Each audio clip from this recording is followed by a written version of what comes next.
कांग्रेस और ओवैसी ने बदली रणनीति तो बेहाल हो गई बीजेपी। तेलंगाना की 17 सीटों पर बीजेपी को आउट करने का ओवैसी प्लान।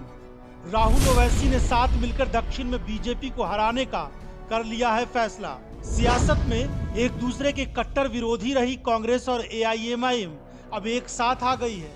दक्षिण भारत के राज्य तेलंगाना में लोकसभा चुनाव 2024 इस बार बदला बदला सा नजर आ रहा है। जो असदुद्दीन ओवैसी हमेशा कांग्रेस के खिलाफ दिखाई दे रहे थे, वो अब कांग्रेस के करीब आ रहे हैं। राहुल गांधी पर तीखे हमले करने वाले ओवैसी अब राहुल गांधी से हाथ मिला रहे हैं। तेलंगाना के सीएम पर ताबड़तोड़ हमले करने वाले ओवैसी अब सीएम रेवंत रेड्डी के साथ इफ्तार में जा रहे हैं, एक दूसरे का मुंह मीठा करा रहे हैं, एक दूसरे की तारीफें भी कर रहे हैं। तेलंगाना में विधानसभा चुनाव हुए अभी 6 महीने भी नहीं बीते हैं, तब केसीआर की पार्टी बीआरएस के साथ रहे ओवैसी कांग्रेस पर चुन चुन कर हमले कर रहे थे।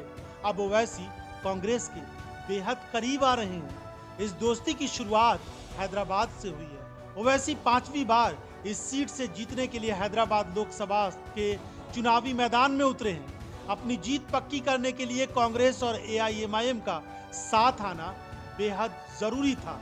इसी को ध्यान में रखकर दोनों दलों ने अपनी रणनीति बदल दी है। कांग्रेस हैदराबाद सीट से मोहम्मद फिरोज खान को टिकट देने की तैयारी में थी, लेकिन अब इस सीट से उम्मीदवार नहीं उतारने का फैसला किया गया है। अगर यहां से कांग्रेस उम्मीदवार उतरता तो मुस्लिम वोट कांग्रेस और एआईएमआईएम के बीच बढ़ सकता था। ऐसा होता तो बीजेपी को बड़ा फायदा होता, जो न कांग्रेस चाहती है और न असदुद्दीन ओवैसी चाहते हैं। कांग्रेस और ओवैसी के बीच गठजोड़ का कोई आधिकारिक ऐलान अब तक तो नहीं हुआ है, लेकिन कांग्रेस के उम्मीदवार नहीं उतारने के बाद ये बात साफ हो गई है कि दोनों के बीच एक समझौता जरूर हुआ है। पिछले दिनों इफ्तार पार्टी के मौके पर कांग्रेस से एआईएमआईएम की दोस्ती का गजब नजारा तो देखने को मिला ही था, जहां हैदराबाद के सांसद ओवैसी और तेलंगाना के मुख्यमंत्री रेवंत रेड्डी दोनों ने एक दूसरे के लिए दिल का दरवाजा खोल दिया। तेलंगाना के मुख्यमंत्री ने असदुद्दीन ओवैसी की शान में कसीदे पढ़े तो एआईएमआईएम अध्यक्ष असदुद्दीन ओवैसी ने कांग्रेस को समर्थन देने की बात करते हुए कहा, तेलंगाना में गंगा जमनी तहजीब और मजबूत होगी।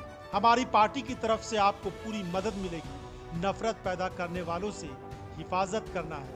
अब लोकसभा चुनाव के परिणाम ही बताएंगे कि तेलंगाना की 17 सीटों में 4 सीटें पिछले चुनाव में जीतने वाली भाजपा क्या 0 पर आउट होती है या फिर बीजेपी कुछ सीटें ला पाती है। वैसे ओवैसी और कांग्रेस के इस प्लान से बीजेपी की हालत तेलंगाना में बेहद खराब हो रही है।